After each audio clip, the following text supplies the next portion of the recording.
ஐயையோ பாவம்ல அந்த பையன் காலு உடைஞ்சு வலி தாங்க முடியாம துடிக்கிறான் பாருங்க. இதுக்கு காரணம் யார் தெரியுமா?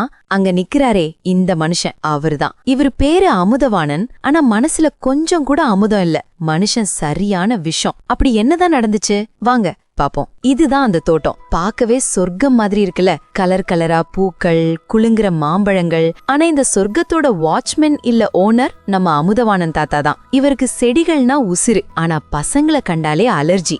இலையெல்லாம் குழந்தை மாதிரி பாத்துப்பாரு. ஆனா குழந்தைங்கள பார்த்தா எதிரி மாதிரி பாப்பாரு. காலையில 5 மணிக்கே எழுந்து இலைக்கு பவுடர் போட்டு வேருக்கு பாலிஷ் போட்டு மனுஷன் தோட்டத்தை வெறித்தனமா லவ் பண்ணுவாரு.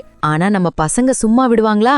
தாத்தா தூங்குற கேப்ல மிஷன் இம்பாசிபிள் ரேஞ்சுக்கு பிளான் போடுவாங்க. காம்பவுண்ட் சுவர் ஏறி கிரிக்கெட் விளையாடி மாம்பழம் பறிச்சு ஒரே கலாட்டாதான். அன்னைக்கு ஒரு நாள் தாத்தா வாசல்ல தண்ணி ஊத்த வரும்போது ஒரு பையன் வாழைப்பழத்தோல போட தாத்தா வழுக்கின்னு விழுந்து, ஐயையோ தாத்தாவுக்கு பிபி ஏறும், பசங்களுக்கு ஸ்கோர் ஏறும். வாழ்க்கை ஜாலியா தான் போயிட்டு இருந்துச்சு. ஆனா அந்த ஒரு நாள் அந்த குட்டி பையன் ஆசையா ஒரே ஒரு மாம்பழம் பறிக்க மரத்துல ஏறினா. அத பார்த்த நம்ம அமுதவாணன் கண்கள் செவக்க பூதம் மாதிரி கத்துனாரு. தாத்தா கோவத்துல கையில இருந்த கம்பால மரத்துல ஓங்கி அடிக்க அந்த சத்தத்துல பையன் பயந்து போய் கை நழுவி தொபக்கடீர்னு கீழே விழுந்தான். எல்லாரும் உறைஞ்சு போயிட்டாங்க. தாத்தா பதறி போய் அவனை தூக்க கை நீட்டினாரு. ஆனா அதுக்குள்ள மத்த பசங்க பயந்து போய் ஓடிட்டாங்க. அன்னைக்கு போனவங்க தான். அப்புறம் யாரும் அந்த பக்கம் வரவே இல்ல.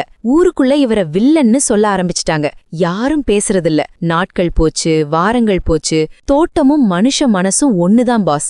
அன்பு இல்லனா ரெண்டுமே வாடி போயிரும். பாருங்க, இப்ப சண்டை போட ஆள் இல்ல, பழந்திருட பசங்க இல்ல, தோட்டம் அமைதியா இருக்கு. ஆனா அந்த அமைதி இப்ப பயங்கரமா இருக்கு. அமுதவாணன் தாத்தா இப்ப ரொம்ப வீக் ஆயிட்டாரு. அவரால தனியா எதையும் பாத்துக்க முடியல. பூவெல்லாம் உதிர்ந்து போச்சு. வீடே இப்ப பேய் வீடு மாதிரி ஆயிடுச்சு. இருட்டுல ஒரு சின்ன மெழுகுவர்த்தி எரிஞ்சா எப்படி இருக்கும்? அப்படி ஒரு நாள் ஒரு பந்து உழுண்டு வந்துச்சு. அதுக்கு பின்னாடியே தட்டு தடுமாறி ஒரு குட்டி பாப்பா உள்ள வந்தா. அவளுக்கு தாத்தா மேல பயம் இல்ல. அவ கண்ணுக்கு அவரு வில்லனா தெரியல. பாவம் ஒரு தாத்தாவா தெரிஞ்சாரு. அவ தாத்தாவ பார்த்து சிரிக்க தாத்தா மனசுக்குள்ள இருந்த பனிக்கட்டி கரைய ஆரம்பிச்சது. இத பார்த்த மத்த பசங்க ஐயோ தாத்தா அடிக்க போறாருன்னு நினைச்சு பயந்தாங்க. தாத்தா வழக்கம் போல குச்சிய தூக்குனாரு.